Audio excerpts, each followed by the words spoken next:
Welcome to the Put On Waivers Media Group, home of the Put On Raiders podcast and the Student Body Right podcast.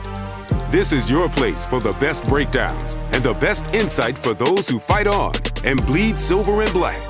Now, here are your hosts, Dwayne Douglas and Ryan Holmes. And welcome everybody to the glorious episode of the Student Body Right USC podcast. I'm your host, Dwayne Douglas, and as always, I am podcasting on the beautiful shores of the Pacific Ocean. Beautiful day out here in Southern California. PORSBR is my Twitter handle, so check me out there. Also check me out on Blue Sky, and also for Instagram, it's Put On Waivers _podcast. That's Put On Waivers _podcast. So check me out on those platforms, if you will. I just want to say shout out to the firefighters and everybody out here in California who are doing their due diligence to really help out the cause out here to make sure everybody's safe. And I know for a lot of folks have lost their homes, so that's always a sad situation. So hopefully, California can get back on their 2 feet after these devastating fires. Don't forget to like, subscribe, leave a comment. A lot of you watch the show, but don't leave a comment, or also don't subscribe to the show. Subscribe. I mean, we appreciate you watching it, but always subscribe to the show so you can get alerts when we're going live and we have a new episode for you. So Danton Lynn, I guess you could say the most ballyhooed coordinator the USC has had in a long time, comes out and gets an extension. There was a little bit of a murky period there, I guess you could say, where Penn State lost their defensive coordinator to Clemson. Danton Lynn is a Penn State alum, so when there is a situation where there's where a guy's an alum of the school, and you have to have that little bit of like angst of wondering whether or not he's going to go or going to stay or go or whatever. I've always thought that Danton Lynn would leave USC when it's time for him to get a head coaching job, because I think he's already shown some tales of the tape where you can sit there and say he might be a guy who can lead a bunch of guys to be a head coach, either on the collegiate or on the NFL level. So we'll see if that takes place. But USC extended him, so like that they extended him so that he's not going to be going anywhere. They had already lost Matt Ince to be the head coach of Fresno State. So the last thing USC wanted was to lose another person on the defensive side of football. Good job by Jen Cohen and company stepping up here. And I think this just leads into another season of I think it's a big season for SC, and I think it's a big season for Lincoln Riley, and I think it's a big season. It's like it's really truly just a no excuse season for the Trojans. There's no excuse. There's gonna be no excuse for Lincoln Riley. There's gonna be no excuse for this team. He's the top guy. He's the head of the whole thing. And if you're a USC fan, you just want to make sure hopefully they just have that season, that 10-win, 9 wins won't get them in the playoff, but 9 wins will put them in the right direction. That kind of season, because it looks like the draft class from 2026, and we'll talk about that a little bit later, is going to be a chunky one. It's going to be a good one. California has a lot of great athletes, a lot of great players coming out that graduate from high school who can really help SC get that depth. The 11 on 11 that USC has can play with pretty much anybody. Maybe not Ohio State, but some of the other guys, some of the other teams, many other teams in college football. We saw that this season. Last thing you want to do is lose that class, that the 2026 class, because those classes give you the depth that you need. Somebody goes out for a couple of weeks, 3 weeks, or even half a season, that freshman, that ballyhoo, like that guy who's a sophomore, who's been working, who's been training, can come in for that junior who was maybe on the last year of eligibility or maybe going to the draft, come in and do a good job for him so we can hold the fort down. They don't have a lot of hold the fort down guys on this roster right now. So if somebody goes down for an injury, USC is going to be in a little bit of trouble as far as that goes. But like I said, very happy, very pleased that Danton Lynn and USC are come to terms, and they get to. I mean, listen, like he was fantastic last year, and he was not the reason why USC ended up 7-6, and it was just it was Lincoln Riley, number one as far as the quarterback position goes, not trusting his gut. And I'm not, and it's easy to look back and look at like what Will Howard did with Ohio. I mean, sorry, with Ohio State. It's easy to go back and look at that and just say, oh my God, they didn't take care of, if they got Will Howard, who knows?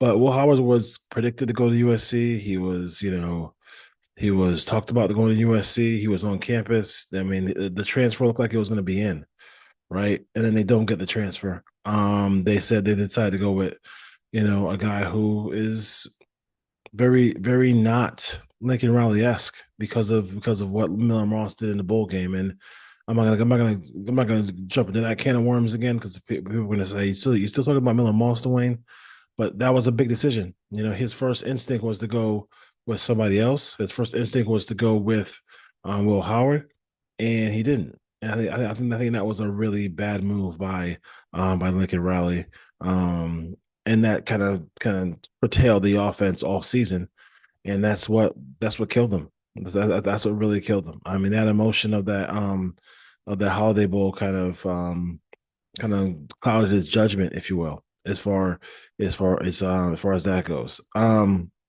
We talked about Matt Ince. He left.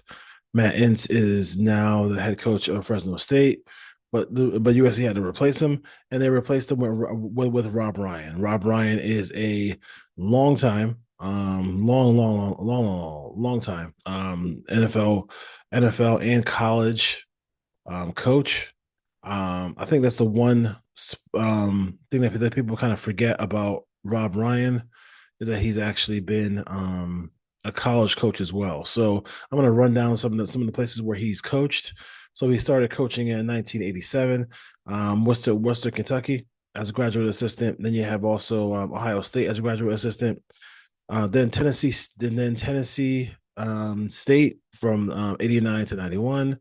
92 he was 92 he was basically at Tennessee State from 89 to 93, being a running backs coach, being a linebacker coach, defensive line coach, NFL for a couple more seasons with the Cardinals, Hutchinson Community College in 96 as a D coordinator, then at Oklahoma State, defensive coordinator, New England Patriots for 3 years as a linebackers coach, 4 years as a defensive coordinator with the Raiders, 2 more years defensive coordinator with the Browns, 2 more defensive coordinator years with the Dallas Cowboys, then 2 more years with the New Orleans Saints, 1 year with the Buffalo Bills in 2016 as assistant head coach of defense, and then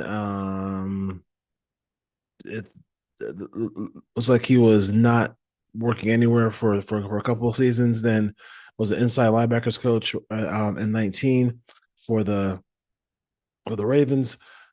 For the Redskins, then the Ravens in 2021, and then 2022 to 2024, senior defensive assistant with the Raiders. A lot of different, and now of course at USC as assistant head coach for defense, and then linebackers coach. So he has a bunch of different stops in the National Football League and in college. So I know there is that concern about, hey, like what's going to happen as far as recruiting in California. I think that's the biggest thing, and I think Coach B talked to me about it, and it was that was his biggest concern about. I think people would rather have a lesser coach and then have a guy who has a history of recruiting California. That's basically what they're trying to people are trying to say, and I would definitely respect that opinion. But I mean, honestly, as far as you have a head coach who runs a professional style defense, a pro style defense, a defensive coach in Dan Lin who has connections around the NFL for because his father was a head coach in National Football League, and he's going to go with people who he knows. And I think he's been on the road. Coach Henny's been on the road. They're gonna, I'm sure, when it comes to linebacking and defensive coordinating and stuff like that, Rob Ryan will be on the road as well, because he's had that experience throughout the league, and the Ryans do have an infectious personality. They're very they're very they never have not a lot of things to say. They could talk to players of all walks of life. I'm not crazily concerned with it about that. He's 62 years old. I guess you could go something, but there's a lot of guys who are older who are out here coaching out college football. So I don't want to get into like the ageism part of it. He knows football very well. He knows this Raven style defense very well, so he can definitely articulate that to kids. So we'll see. Is it kind of a wait and see attitude about his ability to recruit? Because this is about recruiting and getting people to sign on the dotted line and not only come to USC but stay at USC for the duration of their college career, as far as that goes. Let's see. Also, before we get to the topic of the day, let's see what I thought was one more thing I wanted to talk about, but it's went through it went in one side of my head and out the other, so we'll just kind of move on from that. So USC released a tweet, and I don't want to get it messed up. So let me just go ahead and look at that tweet real quick and see if I can pull it up here for USC football. Let's see here, USC, and then it talks about it's their California love tweet. All right, the California love tweet. So I think that let me pull it up here so you guys can see it too. If I can get that thing going. Sure. So you got it right here. So it is the California love tweet which is right here. And it says 164 high school visits in the first 2 weeks of recruiting period in the state of California. All right, cool. But I feel like when I see this, I feel like this is the Chris Rock um bit where he says you want credit for something you're supposed to do. Like, I mean, I think it's great that USC is recruiting California. I don't know why Lincoln Riley has not recruited California from the get-go. It's something that where it's like I think now in this year now he's playing a little catch up here with that, and it's not really the best look for the school. And to me, like, as long as he closes and gets these guys, it's all good. Like, it's all good. Well, if they have a fantastic 2026 or 2027 class, then it's all good, and we will forget about what happened at the beginning years. But you hear USC right now needs some transfer help. They need some help at corner. They need some help, and in some other areas. You always can use help and need some depth on the offensive and defensive lines. And some of the kids are saying, some of those kids who transferred, who went to other schools, who are in the transfer portal, who are from California, they're basically saying that USC at the time when they were thinking about USC was all about Texas and all about Georgia and all about Louisiana and all about those other schools like that. So everything comes back. Everything comes back to you. And they did not do a good job early on in this tenure with Lincoln Riley in the state of California. Everybody knows it. I mean, look at these people posted the the the tweet of Alabama and Alabama having more California kids than USC. California grown talent than USC in certain classes, and that can't continue to exist and USC be viable. So while this tweet is shows that they're working really hard to get these visits in, working very hard to impress these recruits, to show California love, to show that like, hey, this is an opportunity here for you to come play for SC and be the next legendary Trojan. I think there's also a situation where you sit back and say like, bro, like, where were you for a couple of years? I mean, there's some years, there's some empty recruiting years of USC, going cross country instead of just coming home.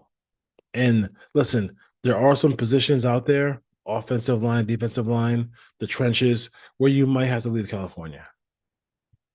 I mean, that's your recruiting has to leave California in that situation. Like we understand and know that. I don't have any, ifs, ands, or buts, or like, um any trepidation saying that. Like, I mean, it's the honest to God truth. Like, you have to leave the state in some situations. Um,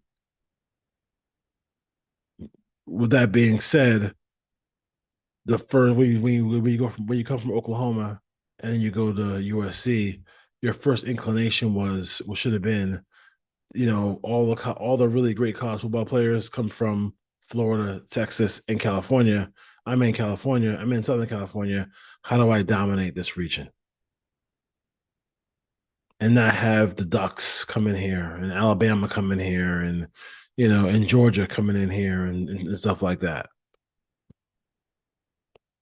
Hopefully, USC is in that position where they can dominate the region again. But and Pete Carroll is right now. Right now, he's still at USC. He might be coaching. He might be coaching somewhere in silver and black soon. But at the end of the day, like, bro, it's about time.